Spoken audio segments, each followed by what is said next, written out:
in charge of the law, also a few others like insolvency and corporate statutes.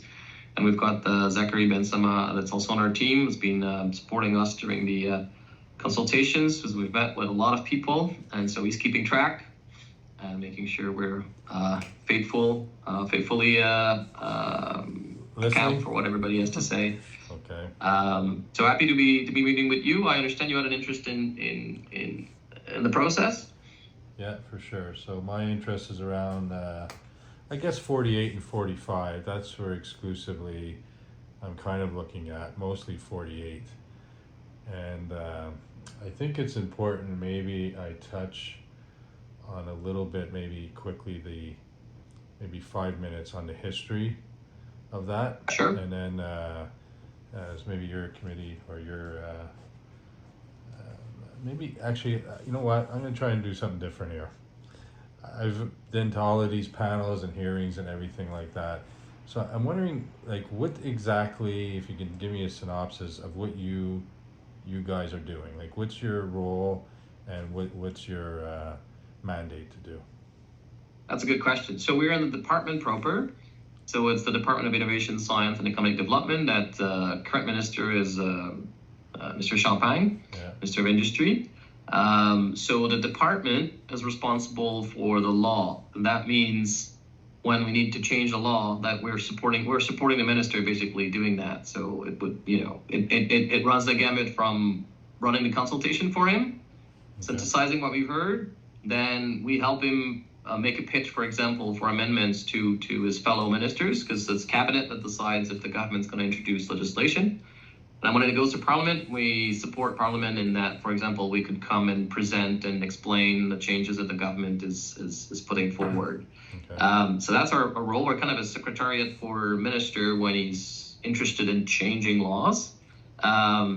It's distinct from the Competition Bureau, which is the enforcers, like the police, so to speak. So we talk to them quite regularly, of course, because like they're really well placed to know what work and doesn't work, and they have views on what should be changed, for example. But they are separate, right? So we don't know the investigations they run. I mean, we know the same thing as the public. Like when they go public and they say we're working on something, we know, but they don't. It's like a wall between what they're doing and what we're doing. Okay. And the point being, we're structured this way kind of in a couple of places. The point being, like, if ever, for example, the government felt that it needed to change the powers of the bureau or something, like there's a bit of a distance between the staff that's helping the minister and the staff that's at the bureau, right? It's kind of two different things. Like, it's like implementing the law and then deciding what the law should be. There's kind of a bit of a distance between the two. So you guys would give recommendations to change laws or to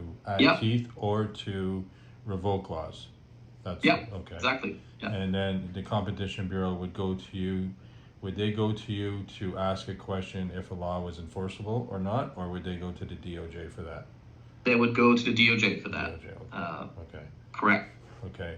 And then you don't have any oversight on the Competition Bureau on how quick they ask or how long it takes to investigate or anything of that nature? Zero. No, not currently, although I will note that in the consultation, some groups have asked for more accountability. The different people have different ideas about what this might mean. Some people have suggested to Parliament, some have suggested that we, the department, should play a bigger role in that. There is already a check and balance the system in that that the Bureau wants to, for example, block a merger or something needs to go to the Competition Tribunal, or when it wants to bring criminal charges, it needs to go to the Public Prosecutor Service of Canada. So it's not like the Bureau, can do what it wants. It's quite checked by other body, but the people have narrowed. We weren't around to, we were in a meeting earlier today, and people were zooming in the part that you mentioned, like, okay, but who makes sure that they are performing well, right? That they are, for the amount of money that is invested, they are doing enough, So that's the part that's under discussion, I guess. Okay. So I think that it's I got a kind of a vision or what you guys do. So I'll give you a quick synopsis of where we're at. So because there's a little bit of frustration on my end with the Competition Bureau. and also how it's enforced, and if they choose to enforce. So that section 48, which has never been a trialable issue on criminal charges, is at the paramount of athletes' rights protections right now at the Heritage Committee. I'm not sure if you're following that committee or not, but the Heritage Committee is looking for athletes' rights. This is about the the rapes in hockey, the culture in hockey, fencing, all of that good stuff. Section 48 also provides a level of protection to those athletes from the abuse of an employer, and in this case, my mandate is with the Canadian Hockey League. So Section 48 was originally brought in as a, believe it or not, a study that was started in 1969, commissioned by Pierre Trudeau, and it was later then it was called the Downey Report. You're not going to find that in any of your searches on the web, but you could find it through the archive library, which I did from 1975.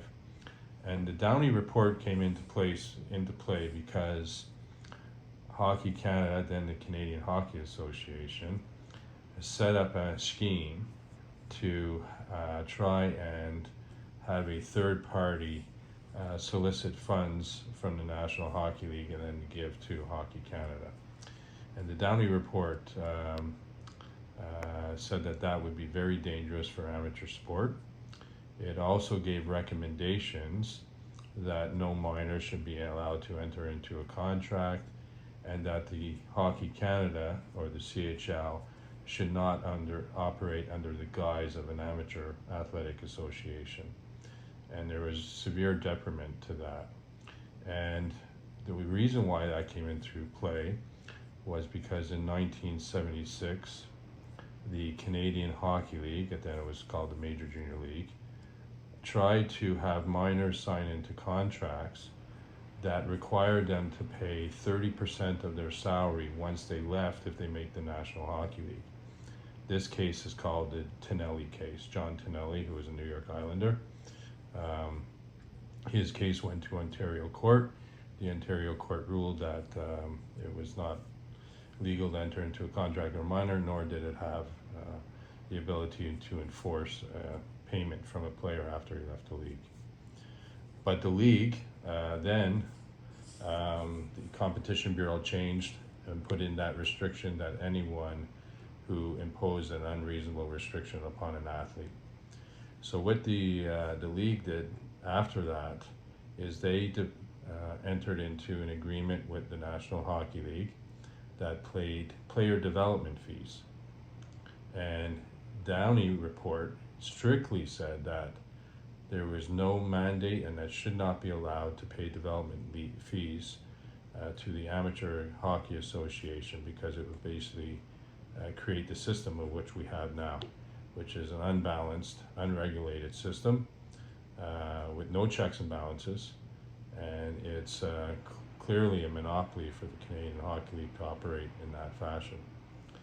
So they put in place at that time, it was a $250,000 development fee, which now is $500,000. So if a player at the age of 16 enters into a contract in the Canadian Hockey League, if he wants to leave that league before the age of 20, that kid has to pay the team $500,000. And we don't, and the law, if you, hopefully you've read that section of the law, unreasonable is the word that they used, and unreasonable and desirability is what it took the Competition Bureau 4 years to come back after we filed a complaint in 2018 to say that they could not determine what the word unreasonable was. And I think if I was to ask you three gentlemen right here, if you left your government position jobs at the federal level to go work for the provincial levels, would you be willing to pay 20 times your salary what you make now in order to go to another position? I think that's a pretty good question to ask, because no one's going to say yes, and especially a kid that's 16 years old. And that $500,000 is not only meant to be a restriction, it's meant to be a deterrent for any other association to come and inquire about the availability, either whether it be in the United States or Europe, of that said player. Because those teams cannot pay the $500,000. They're not financially viable to do so. So that's meant to be a deterrent, which restricts the marketplace for those players to be able to enter and negotiate contracts with anyone because of that impediment of the amount of fees that's required. More importantly, what it does is the scheme that's set up is the National Hockey League is the one that benefits roughly about $300 million a year in this scheme, because the players that are drafted to the National Hockey League at the age of 18, and currently there's 186 of them competing in the Canadian Hockey League that didn't make the NHL. According to the CBA between the NHL and the NHLPA, the league would be on the hook for 1/3 of their salaries if they went and played in the American Hockey League, East Coast League, or any other professional league where they appointed them to, with the exception of the Canadian Hockey League, where the kid has to revert back and make his $50 a week, even though the NHL still owns his rights. So they use it as a farm team where they don't get to pay any salaries. And it's even worse. The Canadian Hockey League has a draft system, and their defense is that they need to create or keep an equal balance of power or level playing field. Well, here's another restriction, and I think that it's an area in the American Hockey League and the East Coast League. They don't have a draft system. They're not allowed to take players under the age of 20.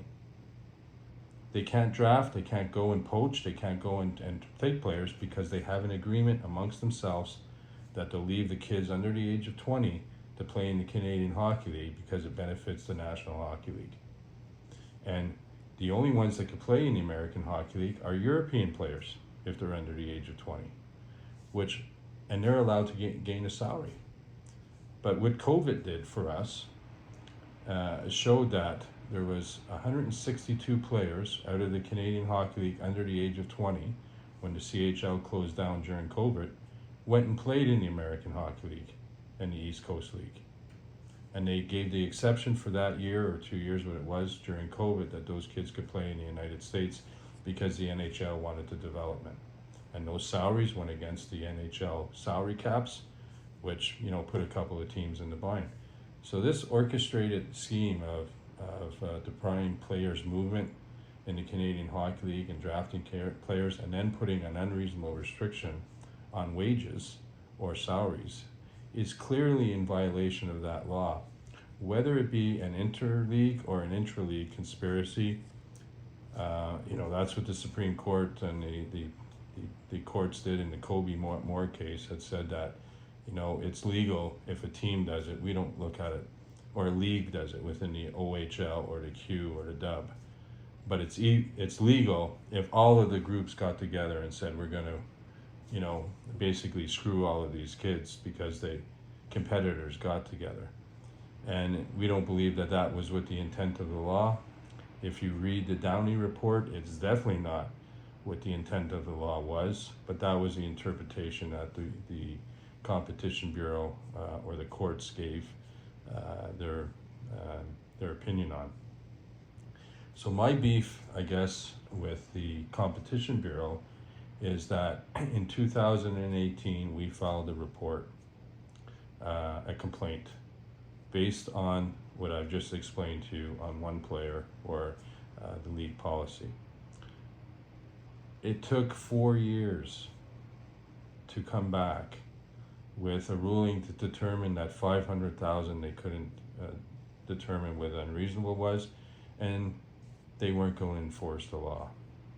But what's ironic is when we filed the Kobe Moore case in 2020, September 15th, it took the Competition Bureau days to come to the protection of the employers or the Canadian Hockey League by issuing a statement saying that they weren't going to prosecute criminally violations of 45 for wage and hour and price fixing, because that was originally what our case was in 2020. We fast forward to 2022. In June, there's this government inquiry about sports, Hockey Canada and the CHL at the crossroads of that. And the Competition Bureau now comes to the rescue of the Canadian Hockey League and the CHL again by issuing this statement saying that they weren't going to prosecute criminally those in violation of 48, because the law has never been dealt with, which I think is one of the most ridiculous scenarios that we ever had. Someone that actually got paid to say that. If the law was put in place and it was never dealt with, and you look at all the other laws, there has to be a first for something. And just because athletes never complained about it to the Bureau, to the government, to the police, doesn't make it a violation. Athletes are they're very vulnerable. These kids are 16 to 20. They are afraid to speak out. Even during, you look at the Carcillo sexual rape and abuse cases, this is 20 years later that players are coming out. And that's something that's horrific. Wage and hour, when you're trying to go against your employer, is a big hurdle for these kids to take. So the Competition Bureau, in my opinion, failed to act not only in a timely manner, but in a manner that best enforced the law that was there. They became the judge and the jury. And what's troubling about that is because in 2018, when we first filed the complaint, we heard back from the Department of Justice. The DOJ interviewed agents and players in 2019, early 2019. And when I was interviewed or helped with the DOJ build that case, the investigating officer told me that, or not the officer, but the Crown that was there and who was assigned to the case, who I got an email by mistake by, I guess, the Competition Bureau, basically said that they're going to pursue, and then they started to do their investigation. That was 2019. So if someone's going to sit here or someone's going to tell me that in 2019 the DOJ decided to look into an investigation, and then the recommendation at that time was to cancel it, and the Competition Bureau waited 3 years to tell us that, even though despite we were in contact with every month telling us it was an ongoing investigation, waited 3 years to tell us that there was nothing there. Like, there's something wrong.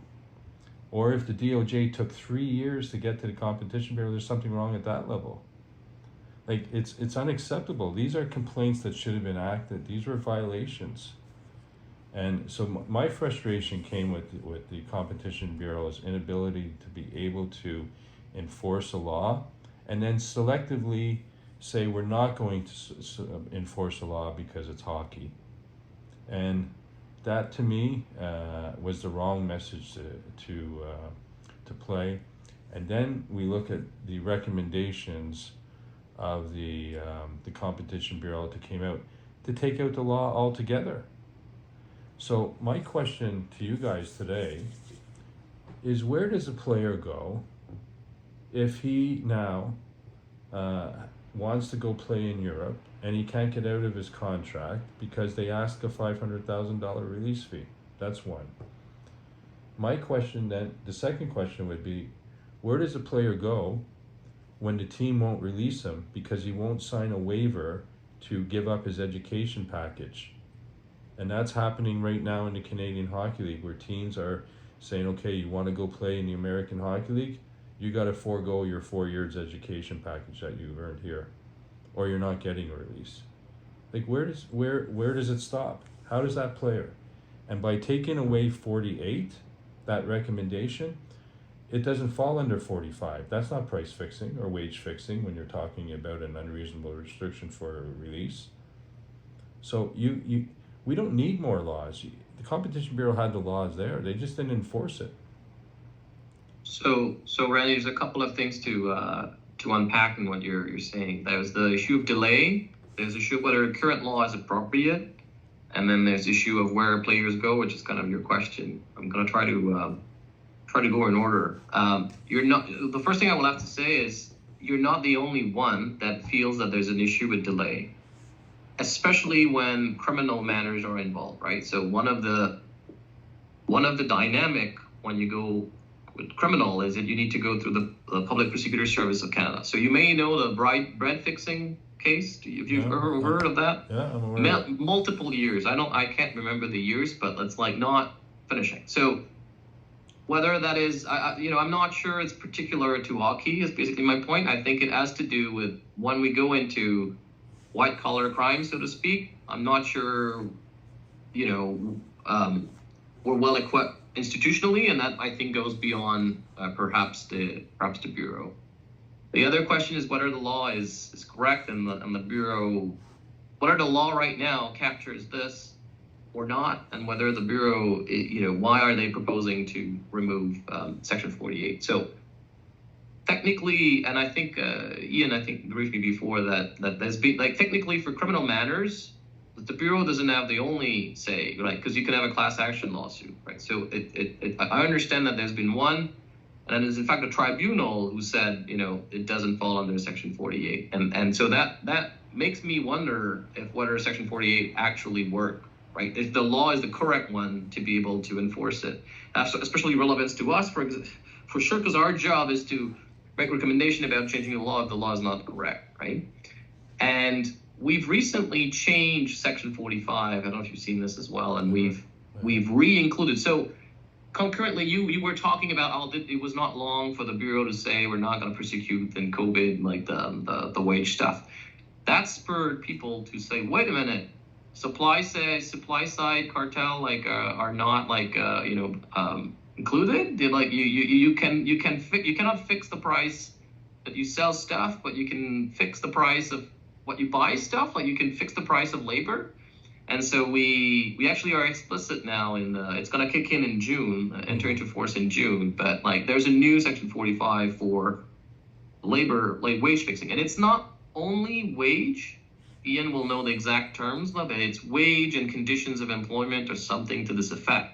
So when you're talking about ways to go around like strict wage, like refund or whatever else, like potentially, this is strictly for legal, lawyers to provide legal advice. But what I will point is that this has changed. So whether the Bureau feels, we'll have to ask them, whether the Bureau feels that now it's redundant to have Section 48 because they've got the tools they need now in Section 45. Right. Maybe that's why.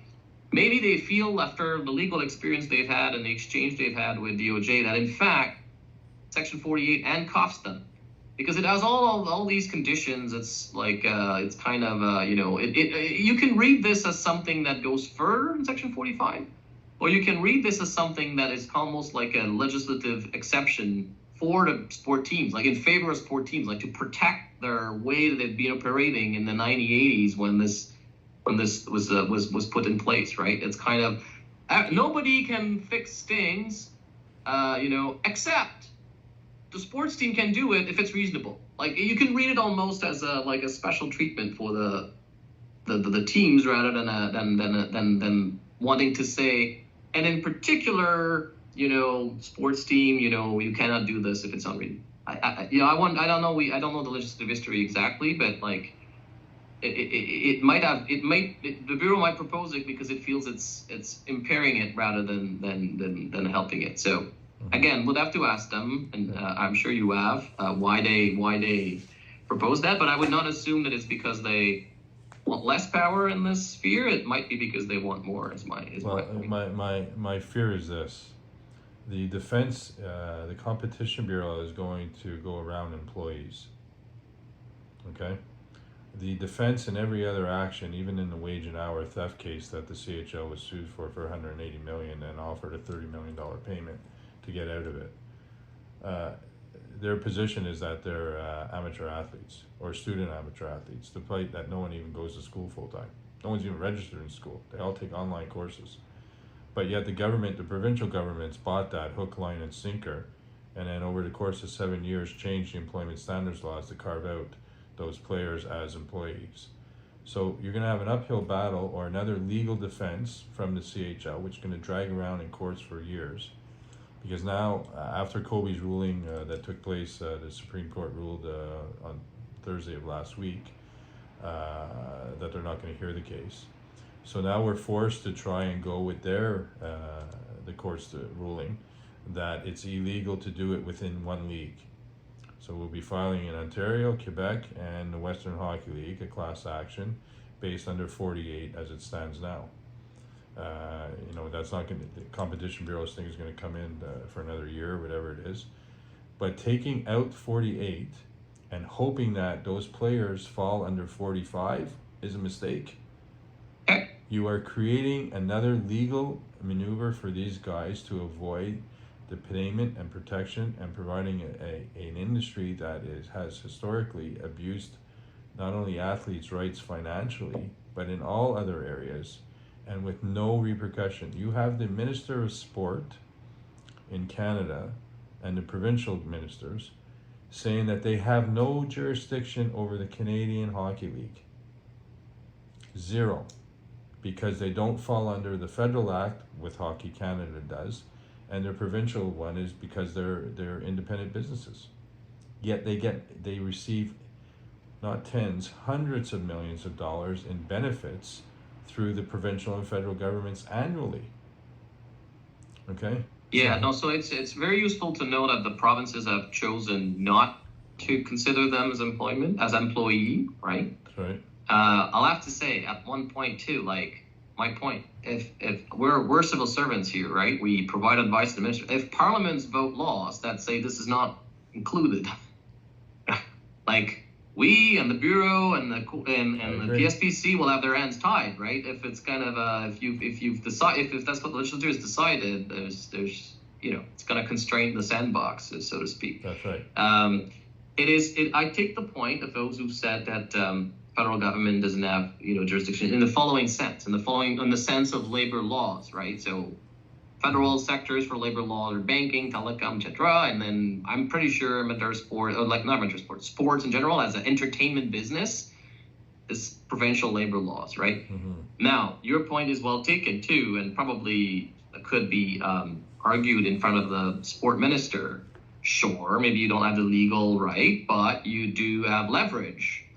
Leverage being the contribution, and it's not the first area of society where the federal government doesn't have the constitutional power to legislate, but is using the power of the purse to pursue different policies, right? So, right. But again, so it was like if politicians don't want to do this because they think that the other side is right, it's the power of an unelected official will be, and rightly so, since we are in a democracy, will be constrained. So I'm thinking about the U.S. The U.S. there seemed to have been a big political movement. It's a politically led movement for football athletes in universities, and I wonder, if it has echoes here, if you see echoes of that. Yeah, listen, I work closely with LeBron James and that group to bring those rights together for NCAA athletes.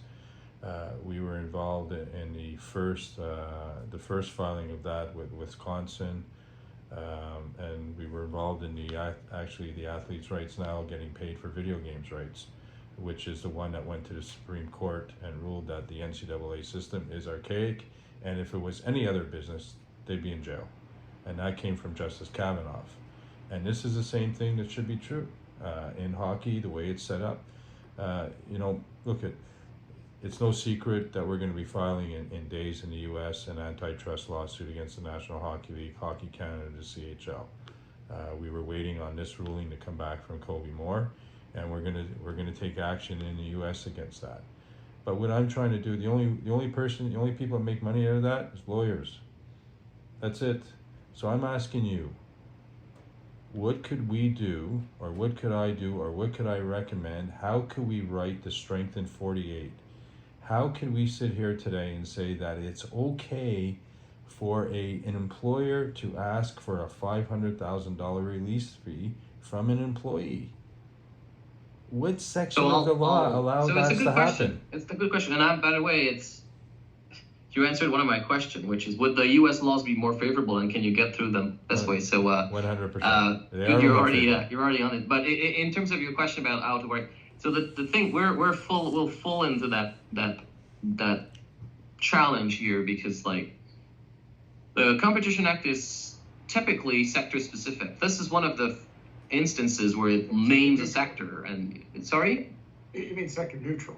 So sector neutral. Sorry, I meant to say this. It's not sector specific. It is sector neutral. I like except sector. on a couple of occasions. I like specific better. Yeah. Yes. Well, it doesn't. Okay. So technically, or not technically, as a matter of principle, generally, it tries to have like rules that apply across sectors. There are a couple of instances, and this one is a remaining, but they've been going. They've been streamlined over the years. The idea being, you cannot read the future. You never know how the economy is going to develop. So if you've got a few sound principles at a certain level of generality, then the courts can fill in the blank and keep people in check and so. When you try to do these rules, it's kind of challenging sometimes, because someone will bring you a counterexample. So let's say we say there shall never be 500. There shall never be a fee to get out of an employment contract. And again, here you'll tell me it's the league pretends it's not an employment contract. Let's assume it's an employment contract. Actually, the league says it is an employment contract, but go ahead, yeah. Okay, so someone will come to me and say, well.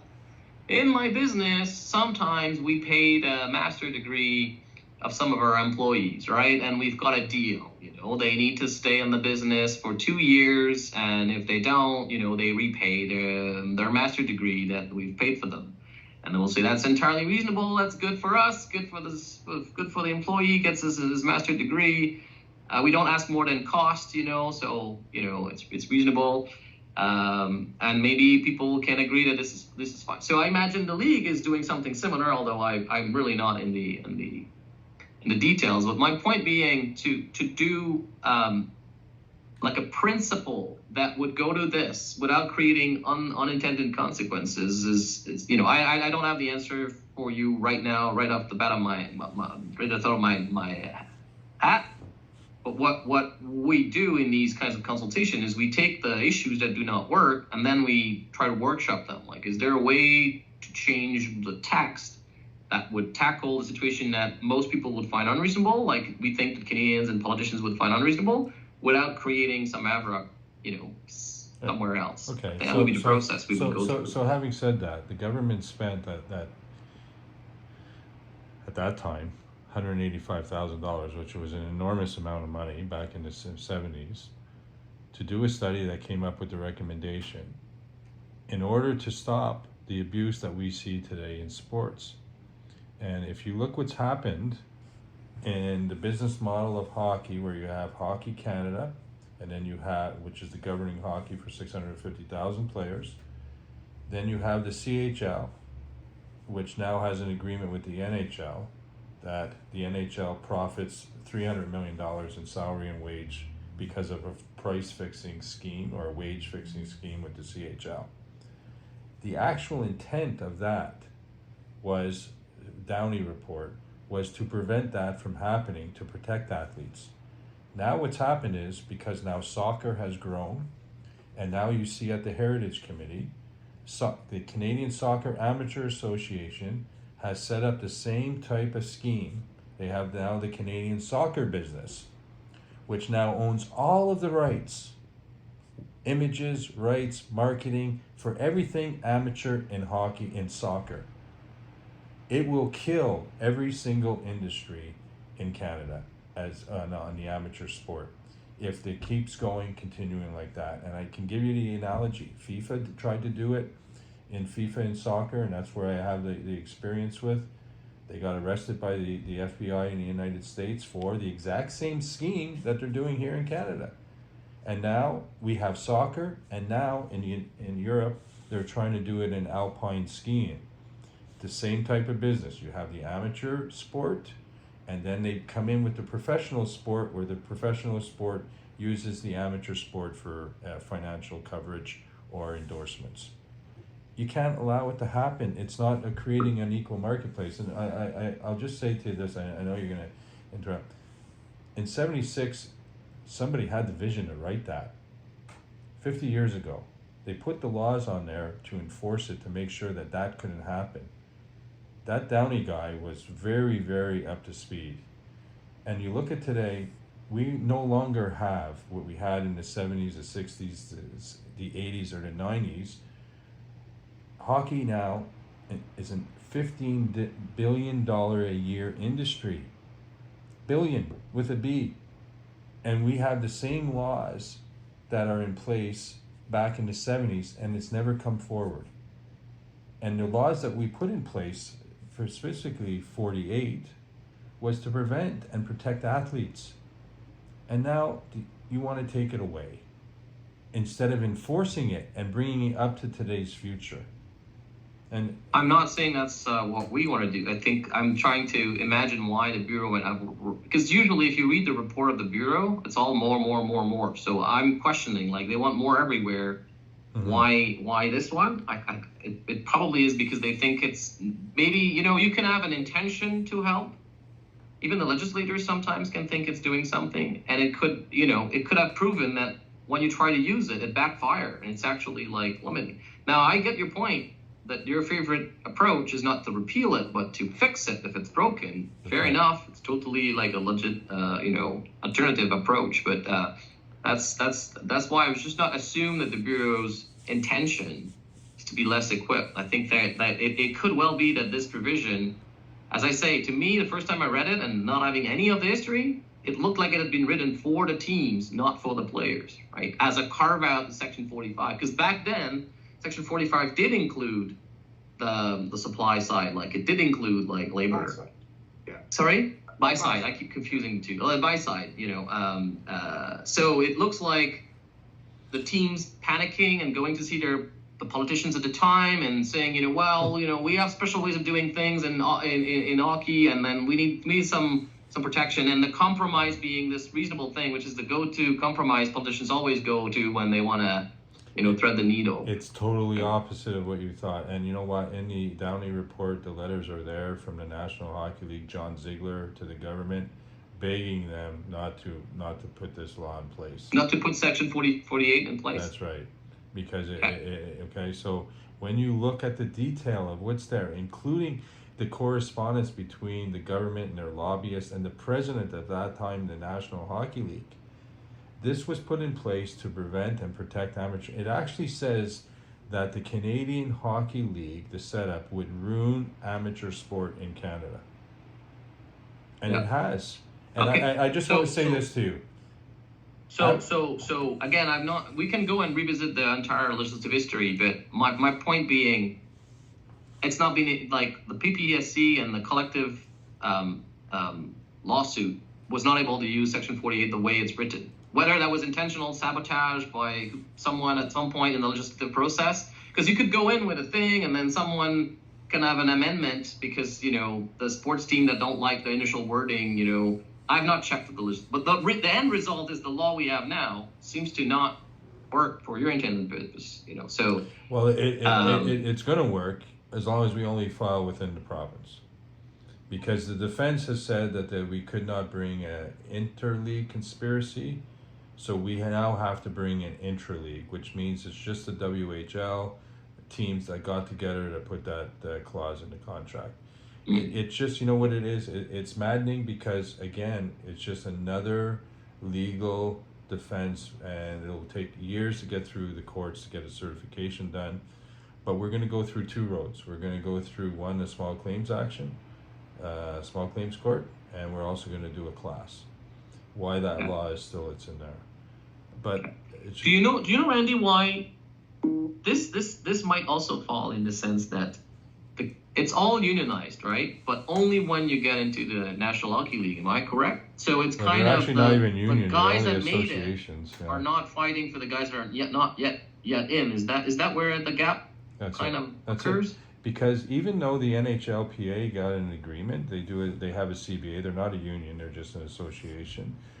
Which is interesting is that they bargained away the players' rights that are not even in their association. In the CBA, it says that anyone in the CHL, they can't go play anywhere else. So when a player goes to the NHL, he must revert back to the Canadian Hockey League. That in itself, I don't even know how that's even legal, and we haven't done anything against the NHLPA because we feel that that's part of the collusion. So it does bring labor law. Like it remind me. Do you remember when unions were negotiating away the rights for pension, for example, for the future union members? Yeah. Which was kind of a way for it served the interest of both the current employee and the employer, because the employer was thinking, well, over time, these guys will be replaced, and I won't have my big pension Right. obligations. So Look, it does seem that it's they have very, very, very well paid lawyers, right? So they probably crafted their agreements in the way that they have to maximize the chance to go around the different hoops. My point is, I think that, and that's why I asked about the union. Like, and you mentioned LeBron James in the U.S. is kind of for a clear parliamentary intent. You need a clear, like, politicians that are mobilized on this, and so we can probably do technocratic thing that perhaps out of the margin, but at least we're gonna have a hard look at it. But and so far as players or former players or something can speak up, I think that could also be useful. Well, it's hard to get them to speak. It's even hard to get them to speak or being listened to at the Heritage Committee. I mean, listen, I want you to think about this. We sued for hour and wage, 1,500 employees, and what happened? In the middle of a class action, the teams lobbied provincial governments to change laws. Okay? Well, then we're not immune to this. What I mean, it's not because it's federal that we're gonna be. Well, the federal government, the federal government, no different. Different, right? No, the federal government, no different. We actually lobbied the federal government to make during the Kobe case to enforce the law. They didn't. Competition Bureau sat on it for 4 years. Okay, so when I look at the politics behind it and the ability to enforce, and clearly, hockey is very well, and you used the word lawyers before, they have the best lawyers. I would choose to say that they have the best mitigators. They mitigate their damage. They have no intention of actually litigating these cases. They will mitigate and attempt to try and frustrate the victims of the abuse that they've occurred in order to come to a settlement. And that was clear in the Berg case with the wage and hour, where actually one of the lawyers for Tories went on and did a conference and say it was her job to be able to frustrate the victims. And on the conference. So when you talk about, this, again, I said to you in the beginning, if you walked into any courtroom and you said to a judge, Your Honor, would you pay money, $500,000 to leave from a federal to a provincial thing? The answer is going to be no. That's unreasonable. And I can't seem to think about how that's happening. So, I don't know. We're going to put together a recommendation to submit that I think the language should be stronger in 48 and specific to athletes, because there's a movement now for athletes. Our lawyer today appeared at the Heritage Committee. I would really encourage you to watch that video. It was only 5 minutes. He spoke about athletes' rights and all the abuses that took place. But I think it'll be, the Competition Bureau, by abolishing 48, is going to set back the athletes' rights for decades and just give another legal opportunity for defense for all those businesses.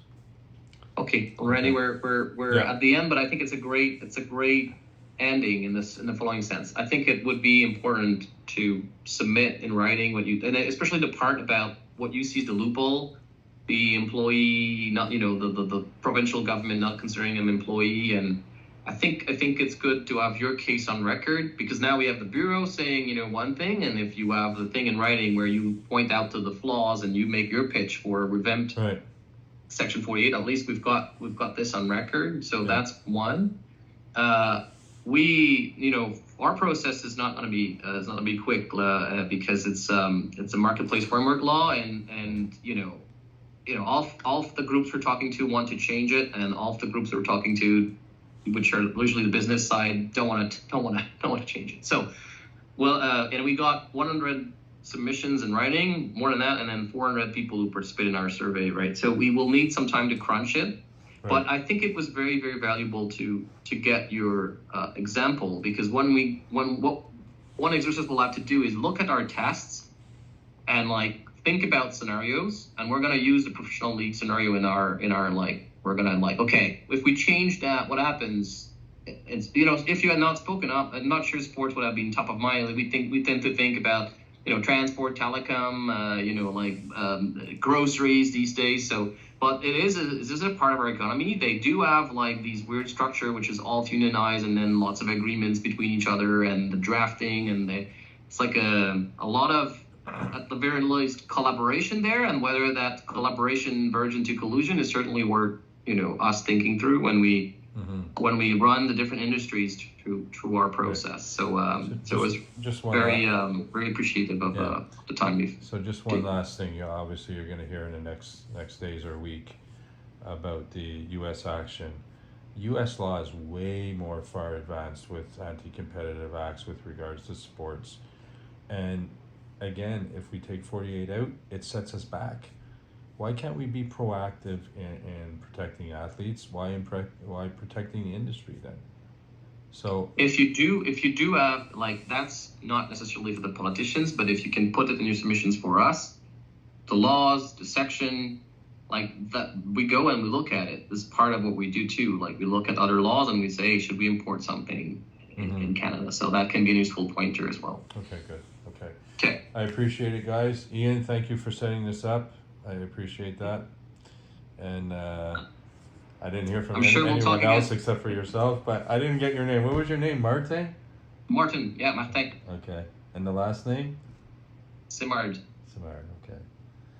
Okay, thank you. I appreciate it, guys. Hopefully it was interesting. It was. It's always interesting to do a deep dive in one industry. All right, good. Always find crazy things. Okay. Thank you. Bye now. Cheers.